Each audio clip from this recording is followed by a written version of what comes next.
क्या चाहिए वरदान? हम तेरे से बड़े खुश हैं। महाराज दर्जी भैया ने कहा कि महाराज अभी वहां पर क्या आशीर्वाद दिया, एक थप्पड़ धरा से बोल देना है मम्मा, तो महाराज आप इतना नहीं करो कि मेरे ऊपर आपकी कृपा हो। भगवान ने आशीर्वाद दिया, जाओ कलियुग में तुम खूब फलोगे फलोगे। महाराज आके बताओ, दर्जी भैया बहुत फल फल रहे। अरे परसों हमने 3-4 कपड़े दिए थे महाराज, सुनोगे तो आपके पीछे कान काट देंगे। एक एक कुर्ते के कहना है क्या सिलाई मांग रहे हैं? 2000 1900 रुपए। अब दर्जी भाई को आशीर्वाद दे दिया कि महाराज जाओ तुम कलियुग में फूलोगे फलोगे, कि महाराज जितने के कपड़ा उतने के सिलाई, जितने के कपड़ा उतने की सिलाई। धन्य हो गए दर्जी भाई, बोलो जय जय। और महाराज दूल्हेराज के पोशाक को तो कहना है तो मांगे कीमत है। अरे भाई शादी एक बार होती है कि नहीं? तो दर्जियों को भगवान का आशीर्वाद। फिर आगे महाराज बढ़े तो अब कहने लगे ब्रजवासी भैया बाकी तो सब ठीक है, लेकिन हमारे जो है गले में माला नहीं डली। ब्रजवासियों को मालूम गए गोविंद ने किया तो माला की आगे महाराज कहने लगे भाई माला भी डल गई। सुंदर का श्री कुब्जा जी आ रही थी, बढ़िया तिलक का पात्र ले रखे तो सुगंध आया तो तुरंत कुब्जा जी अरे सुंदरी जरा सुनती हो, रुको जरा। कुब्जा ने कहा कि मेरे को अपने हाथ से सबको तिलक लगाया, तिलक लगाने प्रसन्न हो गए सब ब्रजवासी। कन्हैया जी को कहा कि चिनको भी दे दो। कन्हैया जी ने कहा कि अभी देते हैं, जो इनको देंगे वो कैसे भूल देंगे। बगल में खड़े हो गए कन्हैया, 3 जगह से टेढ़ी कुब्जा, 3 जगह से टेढ़े, 3 जगह से टेढ़ा, ये भी 3 जगह से। इतने में सब हास्य कर ही रहे थे कि तुरंत कान्हा जी ने श्री चरणों पर उंगली रखी और ऊपर से खींच दिया, 3 जन्म की टेढ़ी कुब्जा भी सक हो गई। बोलो कृष्ण भगवान की जय। ऐसे करते करते महाराज पूरे ब्रजवासियों ने पूरे मथुरा वासियों ने पान पराग के साथ संध्या का बेला हो गया, सबके सब अपने अपने कुटीर में आ गए। प्रातः काल सभी के सभी कंस के सभागार में पहुंचे।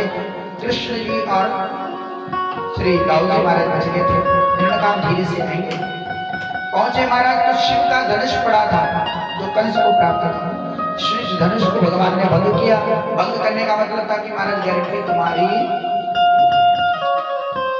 भीतर गए तो बाहर ही गेट के बाहर एक मदमस्त हाथी जिसके अंदर 10,000 हाथियों का बल था उसको खड़ा कर रखा था। भगवान ने उठा करके आकाश मंडल में फेंकी तो महाराज हाथी भी गोविंदाय नमः। इनके दोनों दांतों को दोनों भाइयों ने ले लिया। अब सभा में प्रवेश कर रहे हैं। आज सभा में लाखों आंखों ने भगवान का दर्शन किया है और अलग अलग रूपों में दर्शन कर रहे हैं। कि जागी रही भावना जैसी प्रभु मूरत देखी दिन तेसी, प्रभु मूरत देखी दिन तेसी। जागी रही भावना जैसी प्रभु मूरत देखी दिन तेसी। मल्ला नाम स्नेरणा नटवरा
सभागार में लाखों आंखों ने भगवान का दर्शन किया। वहीं पर कन्हैया जी के माता पिता बैठे, कौन? वसुदेव जी और देवकी। तो उनको अपना सुपुत्र शिशु अपना बालक नजर आता जैसे छोटा सा भेजा था। मल्लाह नाम श्री राम नटवर, जो लड़ने वाले युद्ध करने वाले थे उनको बहुत बड़ा कोई युद्ध विजेता नजर आ रहा है। वहां पर कुछ स्त्रियां बैठी थी, उनको कामदेव जी समान लगा नटवर लग रहा था। क्रीड़ा स्मरो मूर्तिमान गोपाला, उसी में बाल बाल बैठे हुए बड़ा नजर आ रूपाणां सुजनं स्वयां चतुर्भुजा। जो अमरात्मा विमलात्मा ऋषि महात्मा अगर बैठे उनको कोई तत्व एकदम पुरुष नजर आ रहा है। और महाराज का सभी बैठा हुआ है, कंस को अपनी मृत्यु नजर आ रही है। तो हर एक मृत्यु का अपना प्रवेश किया, मलया युद्ध किया, चाणूर के साथ युद्ध किया और ऐसे करते करते मलया युद्ध में पराजित हो गए। उसके बाद कंस चिल्ला उठा। आपने देखा होगा जब जोत जलती है और घी खत्म हो जाता है तो लास्ट में एक फड़फड़ाते हैं। क्या करके कुछ है नहीं, जो समझ लो महाराज बड़ा मैं करना शुरू कर दे, सब उसका समय नजदीक हो जाए। कंस सभा में खड़ा होकर कहने लगा, हे कृष्ण तू मेरा क्या विचार करेगा? मैं आज तुझे समाप्त कर दूंगा, तुझे मारूंगा, तेरे माता पिता को मारूंगा, इस सभा में बैठे क्रूर को मारूंगा, सबको मारूंगा। और चिल्लाई रहते कि कन्हैया तुरंत खड़े हो गए और खड़े होकर के ऊपर जाकर के और एक रंग धरा ऊपर से लेट गए। लेटने के बाद केशव से पकड़ करके याद दिलाया कि हे कंस, मैं देवकी का लाल तेरा काल आज तेरा हिसाब किताब लेने आया। आज वही कृष्ण हूं मैं जिस माँ को मेरी माँ को तेरे केशों से पकड़ कर धरती पर फटका। आज मैं बदला लेने आया हूँ। और क्या कह रहा था कि तू आज मारेगा, तेरा जीवन अंत मेरे हाथों आज लिखा हुआ है, आज मुझे तुझसे कोई नहीं बचा सकता। महाराज ऐसे करके दोनों हाथों को जोड़ करके जैसे उसके वक्षस्थल पर प्रहार किया तो कृष्ण भी गोविंदाय बोले, कंस भगवान की जय। कंस का उद्धार कर पूरी सभा का सभा में सभी के सभी लोगों ने जो है कृष्ण जी को चैन करके राजा के लिए चुना, परंतु यदुकुल को श्राप है कि ये राजा नहीं बन सकता। तुरंत अग्रसेन जी को राजा के पद पर विराजमान किया और कृष्ण जी के सलाहकार हुआ। अब महाराज पूरे के पूरे परिवार से चले गए कन्हैया को, ये तो यहाँ का है, ये तो मथुरा का था, ये तो हमारे साथ ऐसे रह रहा था। ये सारी बातें वसुदेव जी ने नंद बाबा जी को बताई कि ये हमारा पुत्र है, हमारा पुत्र है। तुम्हारा नंद बाबा जी भी चले गए। तुरंत वसुदेव जी ने गुरुकुल में भेज करके इनको जनेऊ यज्ञोपवीत संस्कार कराया, गुरु की दीक्षा दिलवाई। सांदीपनी कुल विद्यालय में इनको डाला गया। यहाँ पर जाकर के इनके मित्र बने जिनका नाम सुदामा जी की कथा कल सुनोगे। मैं समय की नहीं होता चला गया, गुरु के यहाँ पर थे। आज गुरु दक्षिणा देने की बारी आई तो गुरु जी ने कहा कि माता जी, गुरु जी ने आपको क्या दक्षिणा दूंगा? तो गुरु जी ने कहा कि मेरे द्वारा पढ़ाई हुई इस शिक्षा का सदुपयोग करना। माता ने कहा कि मेरे यहाँ कोई पुत्र नहीं है, तुम लोग आ गए थे तो मुझे पुत्र की कमी महसूस हुई, अब तुम फिर चले जाओ पुत्र। तब जाकर के महाराज समुद्र से जाकर के गुहार की और जाकर के यमराज के द्वार पर खड़े होकर के शंखनादन किया। शंखचूड़ नाम के दैत्य का उद्धार भी किया और जाकर के शंख का उत्पादन नरक की तरफ किया। तो महाराज यमराज ने इनके पुत्र को वापस कर दिया। पुत्र को वापस करने के बाद जाकर के गुरु जी को गुरु के पुत्र को दिया और उसके बाद महाराज फिर मथुरा का राजवास किया। भगवान जी जिसको चाहे अगर जाना चाहे तो बुला लेते हैं। यमराज जी ने पता कृष्ण क्या किया? बोले महाराज आप भले यहाँ आए हो, आपको पता है, अच्छा आपके गेट पे कोई आ जाए तो आप गेट से भगा दो, अंदर बुला दो। लेकिन यमराज ने अंदर नहीं बुलाया। क्यों? क्योंकि जानता था अगर अंदर आ गए तो सबके साथ कर जाएंगे, मेरा व्यापार खत्म। दूसरी बात कहने लगे गुरुपत्रम ध्यान ही तब, मेरे गुरुपत्र को भेजो। बोले महाराज यहाँ पर जो भी आता अपने कर्म बंधनों को बंध कर आया, तुम्हारे जब तक कर्म की गति है तो मैं कैसे दे सकता हूँ? कृष्ण भगवान ने कहा कि मैं कह रहा हूँ। और क्या है? मैं कह रहा हूँ मेरे गुरुपुत्र को दो, इसके जितने कर्म बंधनों का बंधन है सबका संयुक्त मैं कर देता हूँ। ये कर्म का बंधन है महाराज, कर्म बंधन समझे? जैसे जेल में जाते तो क्या होगा? आपके हाथों में हथकड़ी लग जाती है, पैरों में बांध देते हैं। ये बंधन है। ऐसी जीवात्मा अपने कर्मों से बंधन बना लेती है। लेकिन जैसे आपको राष्ट्रपति का आदेश हो जाता है तो सारे बंधन मुक्त हो जाते हैं। ऐसी जीवात्मा जब मुक्त हो जाता है तो जो मर्जी हो गए। राष्ट्रपति की बात अलग होगी, मतलब भगवान है तो भगवान भी राष्ट्रपति से कम थोड़ी है। सभी को निकाल नहीं रहती है, कहती है अगर सबको निकाल दिया नहीं, कल अगर सबको निकाल दिया तो महाराज ये संसार कैसे चलेगा? बड़े ये बाधा संसार को चलाने के लिए दुख भी दे दिए, वो भी कर दिए, ये तो बड़ी हम किसी को दुखी देख नहीं सकते, क्यों देते? वो बात आपकी सही है, लेकिन इसका उत्तर केवल परमात्मा के पास है, मैं देखने का हूं। क्योंकि आप जब डायरेक्टली समझोगे महाराज तो तुमने दुनिया को बनाया था, तो एक जैसी क्यों नहीं बने? किसी को काला, किसी को पीला, किसी को नीला क्यों बनाया? ये तो परमात्मा से मुझे लगा कि बनाने वाला को परमात्मा ने रखते हैं। The God make this world. हाय जगत की उत्पत्ति की है, उसने हर तरह का बंदा बनाया हाय है। प्रकार से अब आप ही बने रहो, आप शरीर में महाराज। अच्छा, आप अपने बच्चे को दोनों प्रकार का ज्ञान देते हो। अब परमात्मा को छोड़ दो, आप अपने पे आते हो।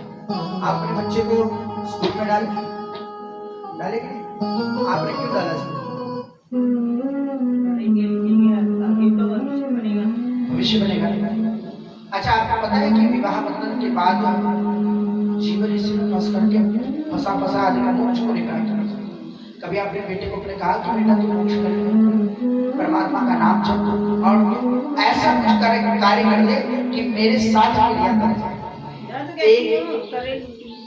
एक कुल में अगर एक महात्मा आ जाता है ना, तो 7 कुल अपने आप कर जाते हैं। क्योंकि वो जो जब तब करता है वो अपने लिए नहीं करता, वो सब अपने कुल परंपरा को प्राप्त होता है।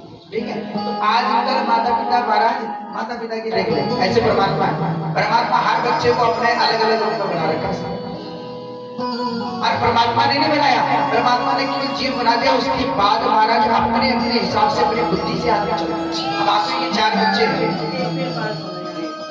कहते हैं कि हमने गलती कर दी है, माफ कर देगी, तुम माफ कर दो, उसने गलत किया तो माफ कर दो। यही भगवान जी को लागू होता है, भगवान जो भी माफ करो, सबको जिसे पाप किए थे माफ कर दो, सब कर देंगे। है तो दंड का विधान है। अच्छा, आपके जन्म देते हो बच्चा अगर एक गलती होती है तो माफ करने लायक है कि नहीं? एक गलती होती है तो माफ करने लायक। अगर आपका बच्चा किसी को मर्डर करके आ जाए तो आप क्या करोगे?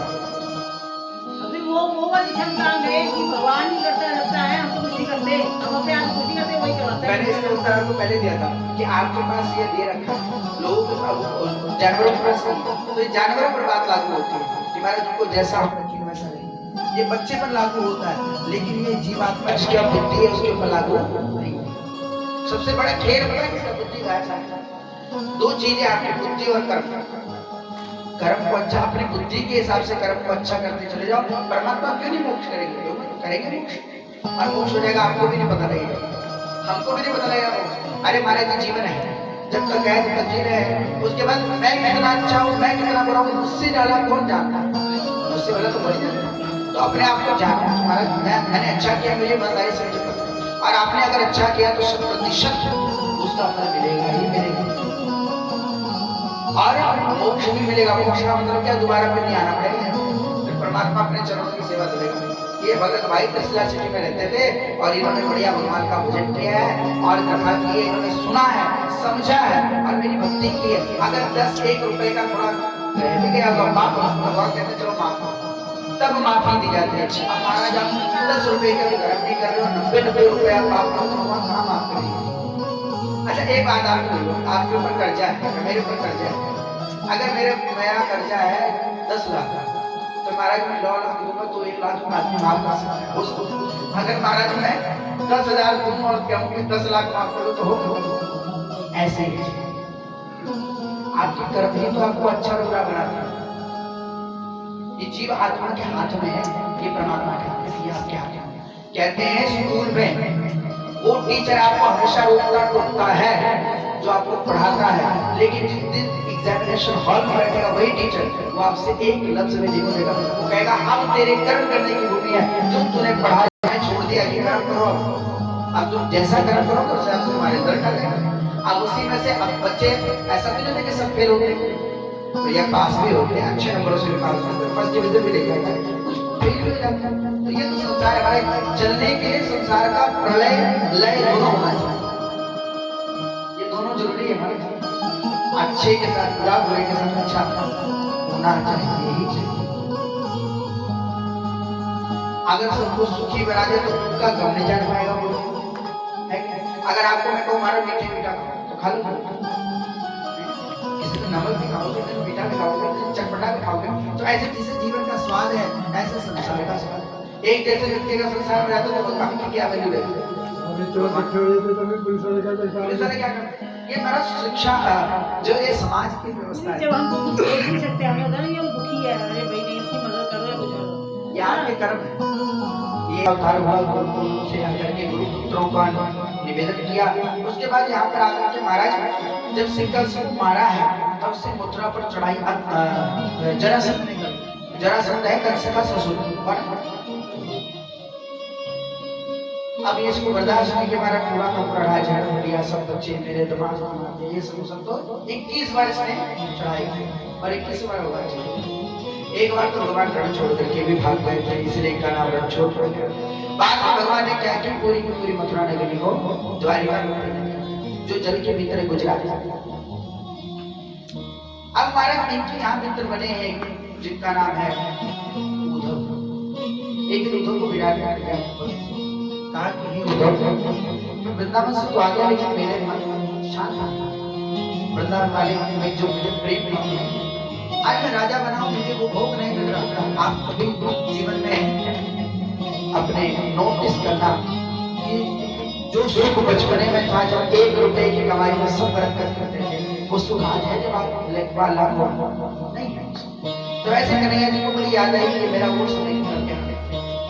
लेकिन मैं तो जान नहीं सकता क्योंकि जरासंध को पता लग गया कि इसकी रिश्तेदारी वहां पर भी तो ये मेरा तो कुछ नहीं बिगाड़ पाएगा, लेकिन बंदा मना लो तो आज उद्धव जी को भेजा है अपना काम पर डाल करके। उद्धव जी आए तो सबको बड़ा आनंद है, दूर से बात जाकर के उद्धव जी को भेजा कि मेरे पिताजी को बता देना कि मैं अब आने वाला नहीं हूँ, वो कौन है तत्व का ज्ञान दे देना। पिताजी के पास पहुंचे, पहले तो सोचा कि कन्हैया ही आए हैं इतने वर्षों में, लेकिन जब देखा कि छठी कोई और है, अब जाने कि महाराज अगर अपना बेटा विदेश गया हुआ ना वापस आएगा, उसका कोई मित्र भी आ जाए तो बेटे के समान प्यारा लगेगा। पिताजी को समझाने का बड़ा प्रयत्न किया, लेकिन महाराज समझे कि अखियारी दर्शन की प्यास। कहने लगे तुम मुझे अपने पुत्र का ज्ञान दे रहे हो और मुझे मेरा प्यास क्या है, मेरे को उसके दर्शनों की प्यास है। किसी व्यक्ति को आप भोजन दिखाओ, भोजन का ज्ञान और भोजन ना दो तो क्या उससे पेट भर जाएगा। ठीक उसी प्रकार से ज्ञान देने लगे। फिर उसके बाद महाराज आप गोपियों को समझाने के लिए गए तो गोपियां कहने लगी हमें तो जो दुनिया बनाए गए